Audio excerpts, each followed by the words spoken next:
मैं हूं आपका दोस्त क्रिस्टोफर दारूवाला और ये है मेरा हाइडआउट, जहां मैं हर चीज एक्सप्लोर करने की कोशिश करता हूं। ऐसा क्यों और कैसे होता है? जैसे कि ये बलून, मैं उसको फुलाने की कोशिश कर रहा हूं और ये फूलता ही नहीं। क्या आपने कभी बलून को बोतल के अंदर डाल के फुलाने की कोशिश की है?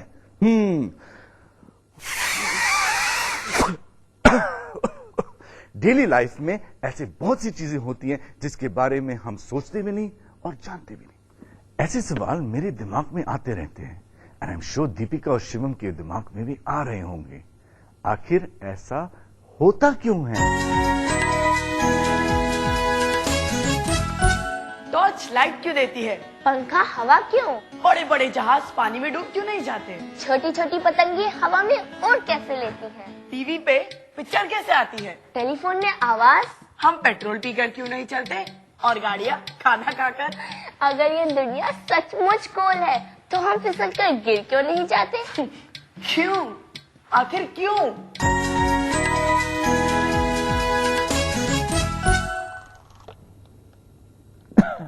ये क्यों, what, when, how, this is what science is all about. After all science हर चीज में होती है, उठने में, कूदने में, खेलने में, सोने में, खाने में, पीने में। ये जो आप टीवी देख रहे हैं ना, इसमें भी साइंस होती है और इसी को हम एक्सप्लोर करेंगे। अब इनको भी देखिए। कभी सोचा है कि ऐसा क्यों होता है कि कुछ चीजें डूबती हैं और कुछ नहीं? Why do certain things float and others sink?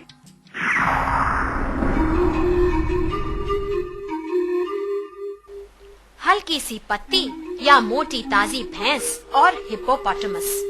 नाव तो समझे, पर रस्सी जैसा सांप भी तैरता है। लेकिन हल्की सी सुई, बटन और सिक्का तो फट से डूब जाते हैं। तो कैसे पता चले कि डूबने या तैरने का राज क्या है? चलिए बराबर वजन के दो आकार बनाते हैं, एक नाव, एक गोला।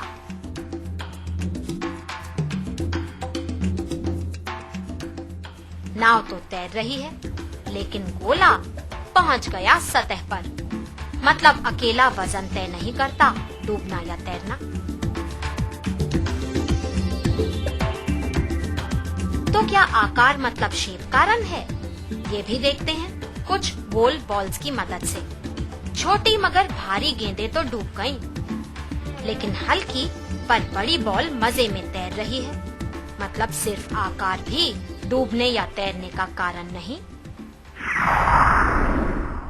लॉजिकली एक बात तो क्लियर है, किसी भी चीज का तैरना या डूबना इस बात पर डिपेंड नहीं करता कि वो कितनी भारी है या कितनी हल्की है, यानी कि उसका वेट क्या है।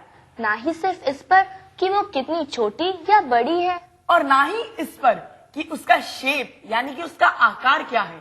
तो किस बात पे डिपेंड करता है किसी चीज का डूबना या तैरना? अब तो केटू से ही पूछना पड़ेगा। केटू हमारी साइंस टीचर बहुत एक्सपर्ट है, सब जानती है, लेकिन जवाब मांगती है, क्वेश्चंस पूछती है। अरे आप तो साइंस टीचर का नाम सुनते ही रिमोट उठाने लगे, हमें दूर भगाने लगे।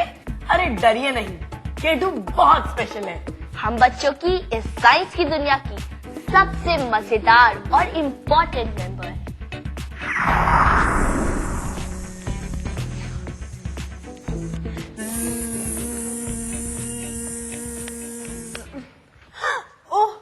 ओह गुड, तुम लोग आ गए। शिवम ये पकड़ो, इसे जोर जोर से घुमाओ, और दीपिका तुम ऐसे आवाज निकालो। मैं एक बहुत इंटरेस्टिंग एक्सपेरिमेंट कर रही हूँ, चलो। केटू प्लीज अभी नहीं, अभी तो आप हमें कुछ बताइए। प्लीज बताइए ना, क्यों कुछ चीजें डूब जाती हैं और कुछ नहीं? खुद सोचो, क्या होता है जब कोई भी चीज पानी में जाती है? वो पानी को नीचे धक्का देती है। राइट, धक्का देती है अपनी वेट की वजह से, जो वो पाती है ग्रेविटी की वजह से। और वो पानी में अपने लिए जगह बनाती हैं। एब्सोल्युटली करेक्ट, ये हुआ डिस्प्लेसमेंट मतलब विस्थापन। और अब हम नहीं बताते। क्या केटू, आप तो हम ही से ही सवाल पूछने लग गई। Okay, I am sorry. एक और बहुत इंपॉर्टेंट फैक्टर है, वॉल्यूम। वॉल्यूम क्या है ये तो तुम लोग जानते हो ना। हर चीज जगह घेरती है, चाहे कम चाहे ज्यादा।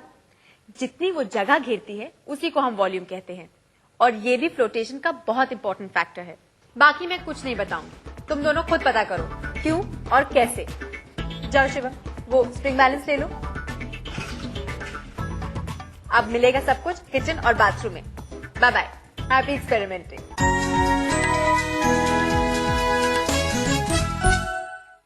एक छोटा सा मैजिक। मैच स्टिक नंबर 1, 2, 3 डाला मैंने पानी में।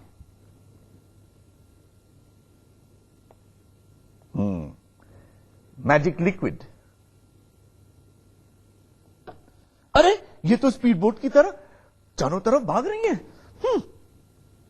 अब मैं इन तीनों को मिलाने की कोशिश करता हूं, मगर कैसे?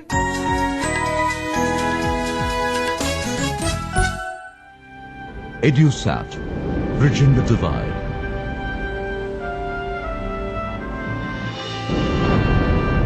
EduSat will have 6 Ku band high power transponders and 6 extended C-band transponders.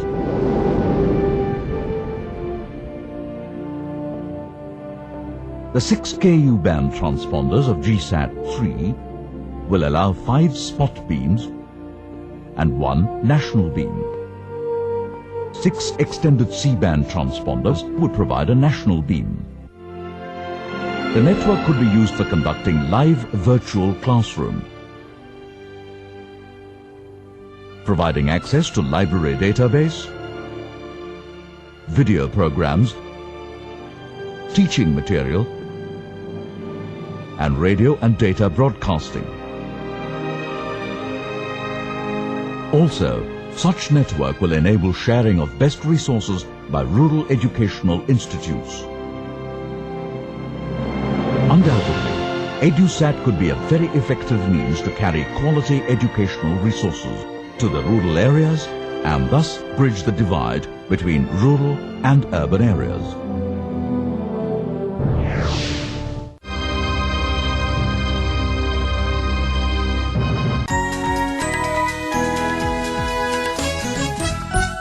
क्या आपको कोई सोल्यूशन मिला? मुझे तो मिल गया। 2 शुगर क्यूब्स पानी में।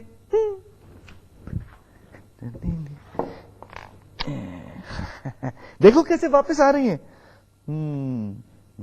अरे मैं तो यहां बोले जा रहा हूं, वहां दीपिका और शिवम अपने एक्सपेरिमेंट के साथ रेडी हैं।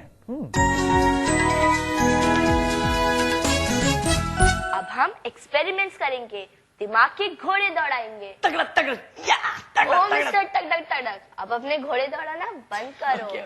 अब टाइम वेस्ट किए बिना काम करो। राइट, तो हमें ये फाइंड आउट करना है कि फ्लोटेशन से वॉल्यूम, डिस्प्लेसमेंट और वेट का क्या रिलेशन है। तो पहले मैं ये वाटर लेवल मार्क कर देता हूं।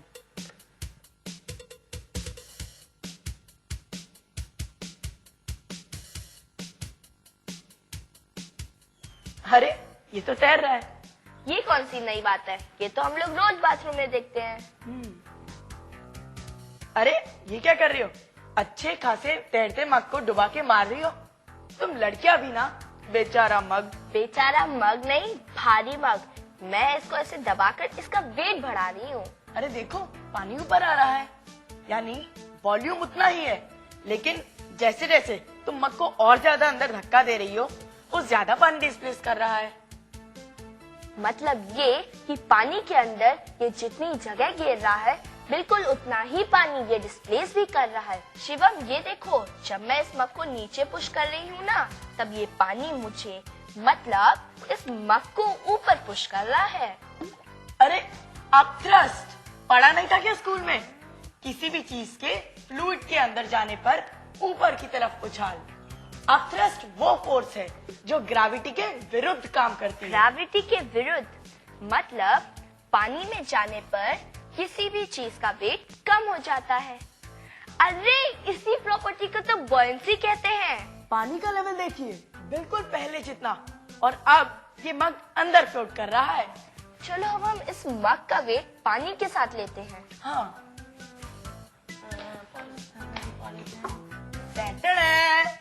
सच में रिसाइकलिंग कमाल की चीज है। कब कौन सी चीज कहाँ काम आ जाए क्या पता।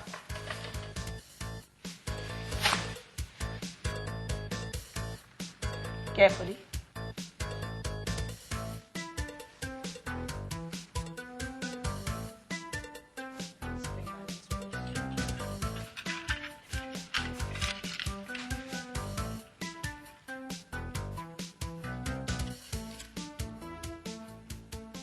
Approximately 1 kg. अब हम इसका वेट पानी में डालकर देखते हैं। हाँ,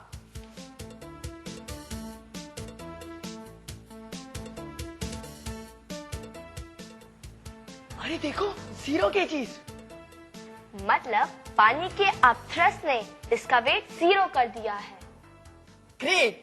आज हमने ये प्रूव किया कि कोई भी चीज जब पानी के नीचे जाती है तो वो उसे धक्का लगाती है, यानी उसे डिस्प्लेस करती है और अपने लिए जगह बनाती है। और दूसरी बात, पानी को ये दादागिरी पसंद नहीं, वो उस चीज को वापस ऊपर धक्का मारता है। इसी ऊपर के उछाल को कहते हैं अपथ्रस्ट। Great idea. हर मोटे आदमी को अपना वेट पानी में लेना चाहिए, फिर कोई नहीं कह सकेगा हाय कितना मोटा है। I am impress. तुम लोगों ने वेट, अपथ्रस्ट और डिस्प्लेसमेंट के बारे में तो सब जान लिया। अब जल्दी से बता दो, कब कोई चीज पानी के अंदर फ्लोट करती है? I have got it. पानी के अंदर तब कोई चीज फ्लोट करेगी जब का वेट और अपथ्रस्ट बराबर होंगे। Good girl. अब देखो साइंस का एक प्रिंसिपल।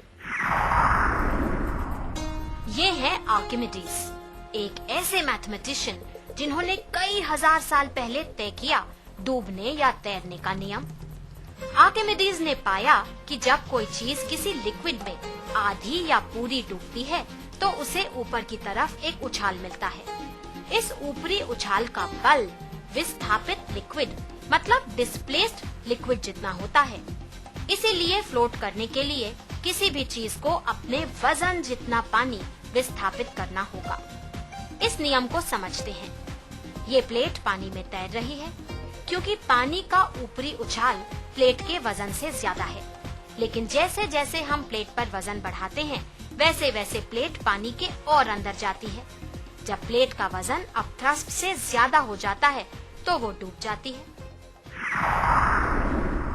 K2 तो चली गई, लेकिन जाते जाते K3 छोड़ गई। K3 मतलब एक ऐसा सवाल जिसकी अभी तक हमने बात ही नहीं की। लेकिन मैं तो फ्लोटेशन को बहुत अच्छी तरह से समझ चुका हूँ। सब कुछ समझ गए? हाँ। सोच लो। अरे हाँ भाई।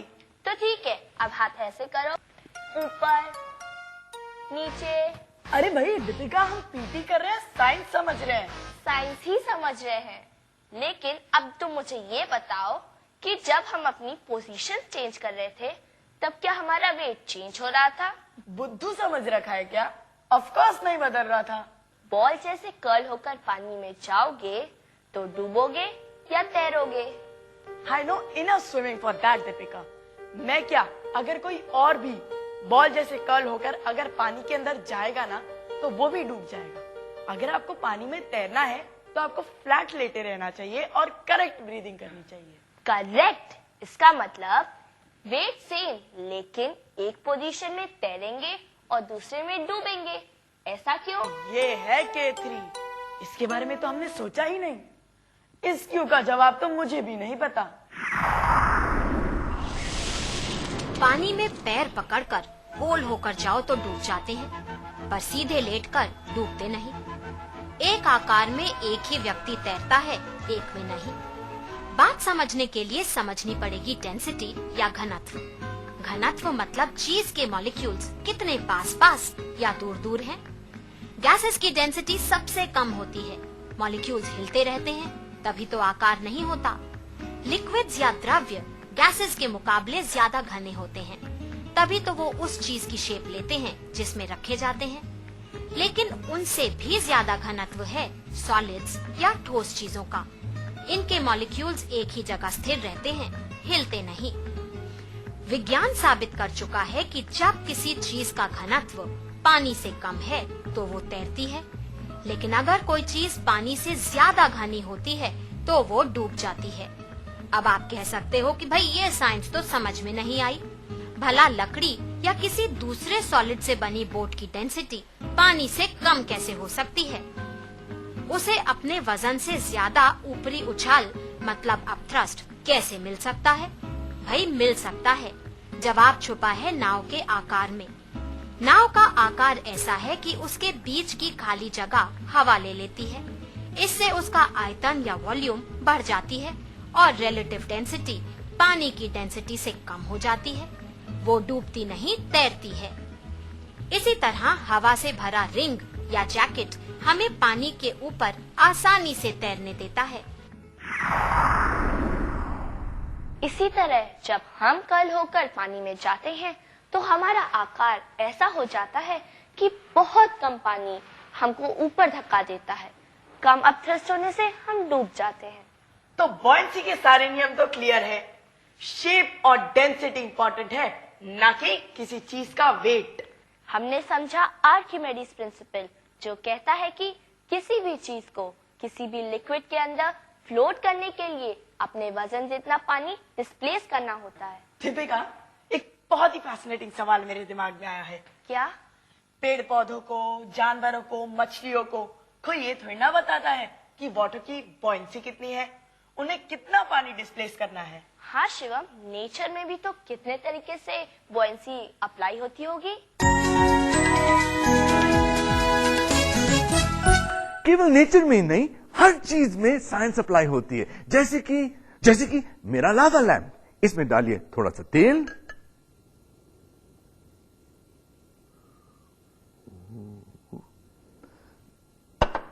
and then some colored water.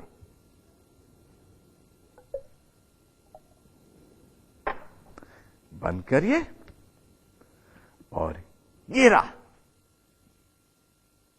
है ना कमाल की चीज। अब लेते हैं एक छोटा सा break.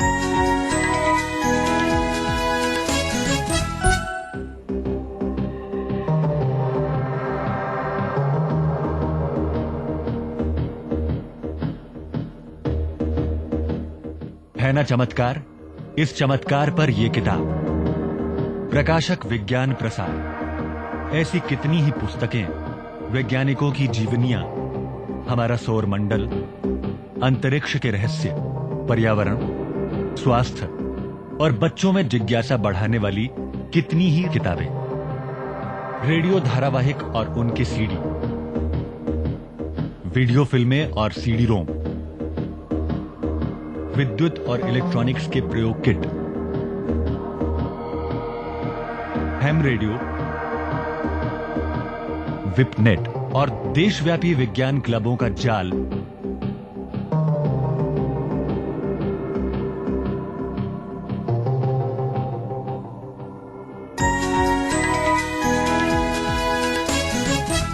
Interesting things happen to everyone, न केवल हमारे साथ पर छोटे से लेकर बड़े क्रीचर्स के साथ, जो जमीन पे चलते हैं, जो आसमान में उड़ते हैं या पानी में तैरते हैं। ब्लू व्हेल दुनिया का सबसे बड़ा प्राणी, जेट एरोप्लेन जितना बड़ा उसका शरीर, और लंबाई इतनी कि एक के बाद एक 5 हाथी उसके अंदर लाइन में आ जाए। एक कार जितना बड़ा उसका दिल होता है, और जीप एक हाथी जितनी लंबी। कितनी भारी और कितनी बड़ी होती है एक ब्लू व्हेल। सोचिए, अगर समुंदर में बॉयंसी ना होती तो आज ब्लू व्हेल भी ना होती। ब्लू व्हेल के भारी भरकम शरीर को सहारा देना अकेले स्केलेटन के बस की बात नहीं। ब्लू व्हेल को सहारा देता है उसके चारों तरफ का समुद्री पानी और उसकी बॉयंसी मतलब ऊपरी उछाल। ताज्जुब होगा सुनकर, लेकिन है सच कि पानी से बाहर आकर ब्लू व्हेल अपने ही वजन से दबकर मर जाएगी। मछलियों को भी पानी में रहना है। उनके शरीर में एक एयर ब्लैडर होता है, गुब्बारे जैसी एक थैली। जब मछलियों को पानी में ऊपर आना होता है तो इस थैली को हवा से भरकर अपनी रिलेटिव डेंसिटी वो कम कर लेती हैं। नीचे जाने के लिए उल्टा, थैली में हवा कम, रिलेटिव डेंसिटी पानी से ज्यादा। है ना कमाल? साइंस इज अमेजिंग, फिर चाहे वो प्रकृति में हो या किताबों में। फिजिक्स हो केमिस्ट्री हो या हो बायोलॉजी। हम अपने इस प्रोग्राम में फिर मिलेंगे बहुत सारे ट्रिक्स, अमेजिंग फैक्ट्स और केटू के साथ। लेकिन बाय कहने से पहले एक चैलेंज शिवम, तुम्हारे और आप सब के लिए भी। तुम और आप सब अपनी कोनी अपनी जीभ से नहीं छू सकते। ऑफ कोर्स छू सकते हैं दीपिका। नहीं छू सकते हो।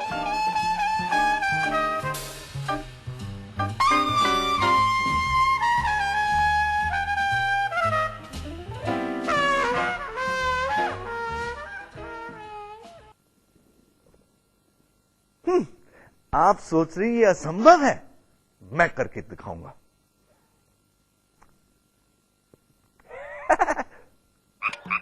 अरे अरे अरे, ये मेरे अड्डे में फ्रॉगी की आवाज कहां से आ रही है?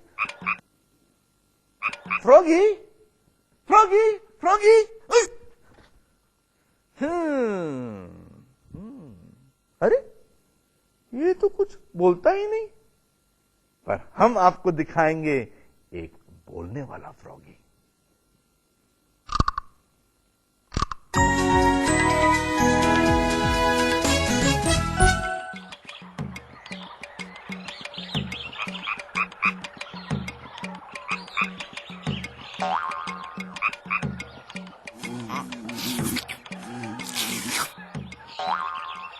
जंगल जंगल बात चली है, पता चला है चड्डी पहन के फूल खिला है, फूल खिला है।